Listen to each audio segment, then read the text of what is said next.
घर का garden.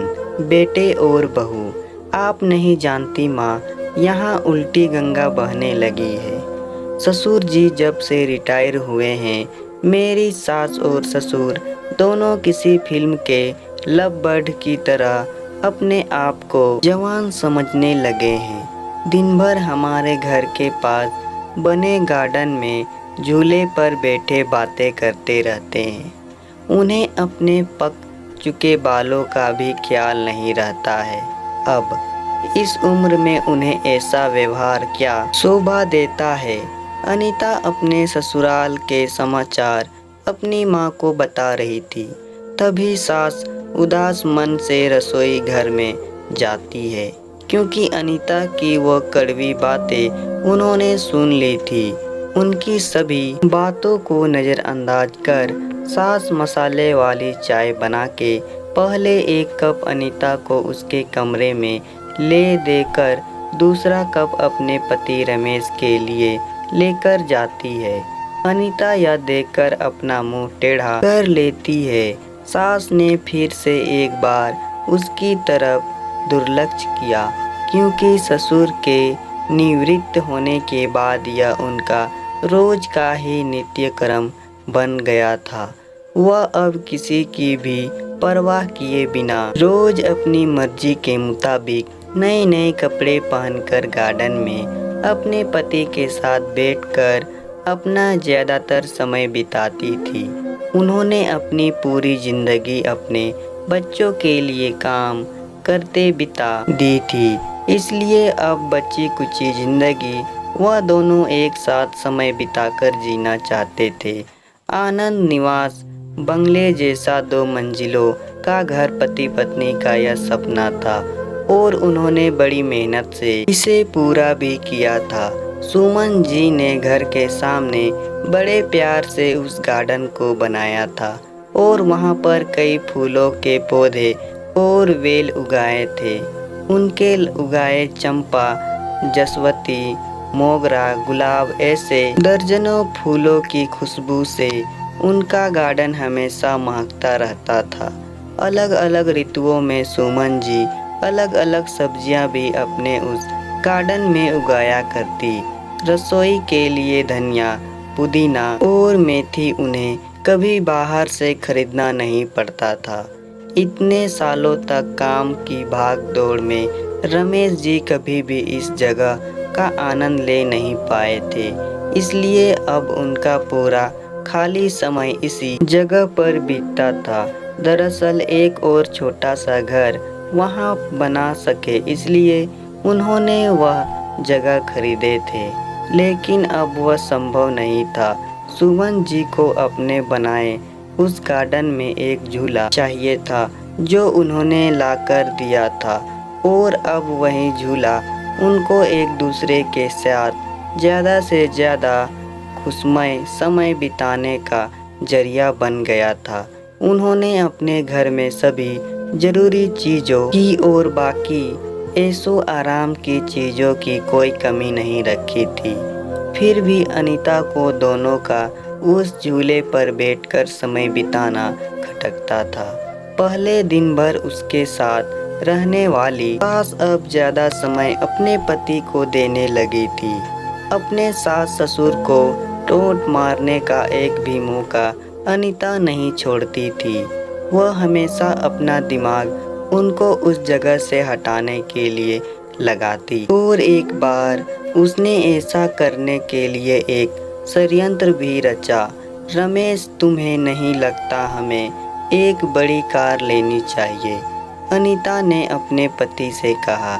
Idea तो अच्छा है, लेकिन कार रखने के लिए जगह कहाँ है? हमारे पास एक ही छोटा सा गैरेज है जहाँ सिर्फ एक कार के लिए जगह है। रमेश ने चिंता वाले स्वर में कहा। कौन कहता है जगह नहीं है? वह गार्डन है ना जहाँ आजकल 2 लव बर्ड्स अपना डेरा जमाए बैठते हैं। अनीता ने पति की तरफ तिरछी नज़र करते हुए कहा। आजकल तुम कुछ ज़्यादा नहीं बोलने लगी हो, रमेश ने अपनी पत्नी को फटकार लगाते हुए कहा। लेकिन सच तो यह था कि उसने भी इस बारे में अपने पिता से बात करने का मन बना लिया था। अगले दिन रमेश पिता के पास गया और उससे बोला, पिताजी, मेरा और आपकी बहू का मन है कि एक बड़ी कार ली जाए, पर बेटा हमारे पास पहले से एक गाड़ी है ना, दूसरी गाड़ी लेने के बाद हम उसे रखेंगे कहाँ। सोहन जी ने कहा, पिताजी, इसी गार्डन में एक नया गैरेज बनाने की सोच रहा हूँ। अनीता को इस गार्डन की कोई पड़ी नहीं है और माँ भी भला अब और कितने दिनों तक गार्डन का ख्याल रखेगी, इसलिए अच्छा होगा कि सभी पेड़ पौधे को तोड़कर यहाँ गैरेज बना लिया जाए। रमेश ने अपने विचार बताए। दूर खड़ी सुमन जी का यह सुनकर जैसे दिल ही बैठ गया। सोहन जी अपना गुस्सा दबाते हुए बोले, मुझे तुम्हारी माँ से पूछना पड़ेगा, मुझे थोड़ा वक्त दो। क्या पिताजी, इसमें क्या मम्मी से पूछना, आप दोनों तो किसी का विचार करते ही नहीं है, दिन भर झूले पर बैठे रहते हैं बिना चार लोगों के बारे में सोचे। अब अनीता घर में है, छोटे बच्चे भी हैं घर में और आने जाने वाले लोग भी तो आपको कैसे देखते हैं, आप किसी का विचार नहीं करते। रमेश थोड़ा चिढ़ते हुए ही बोला। अंदर से अनीता की बड़बड़ भी चालू ही थी। सोहन कुछ नहीं बोल पाए। उस दिन रमेश और अनीता ने बाहर से अच्छा खाना मंगवाया था, लेकिन सुमन जी और सोहन जी के गले से निवाला उतरे ना, ऐसा हो गया था। पूरी रात दोनों ही जागते रहे, लेकिन सुबह सुबह कुछ विचार आने से सोहन जी के चेहरे पर मुस्कान आ गई थी।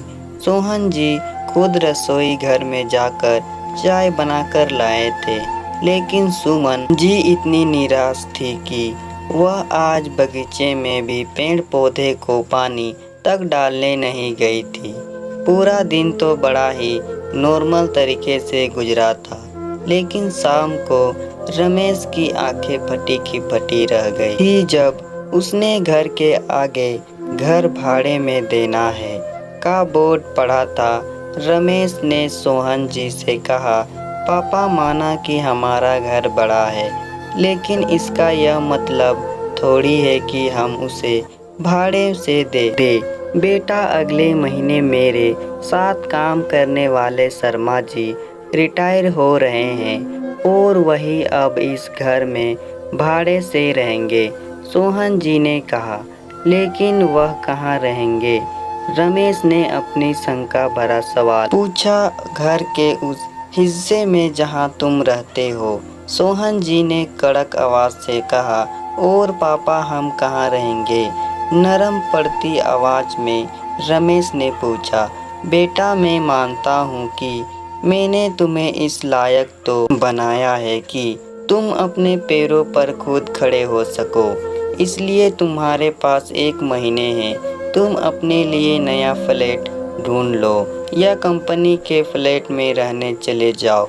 वहाँ तुम्हें तुम्हारी उम्र के लोगों का साथ मिल जाएगा और इस घर में हमें हमारी उम्र के लोगों का साथ मिल जाएगा। तुम भी सुखी और हम भी। सोहन जी ने सब कुछ साफ साफ बताया। पापा, लगता है आप तो नाराज हो गए।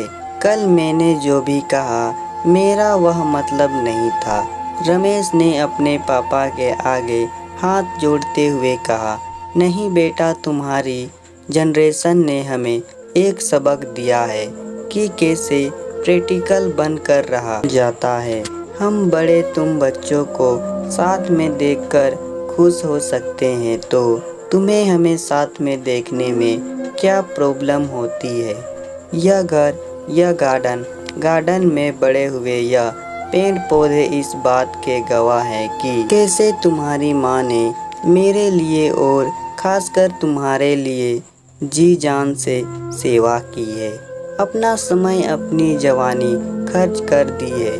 इसलिए इस सब पर तुमसे और मुझसे भी ज़्यादा तुम्हारी माँ का हक है और इन सब को मैं तुम्हारी माँ से नहीं छीन सकता। सोहन जी ने अपनी पत्नी की तरफ देखकर कहा। दोस्तों, जाने अनजाने में हम हमेशा यह गलती कर बैठते हैं। हम सोचते हैं कि हमारे बड़े बूढ़े हमारे हिसाब से जीवन जिए।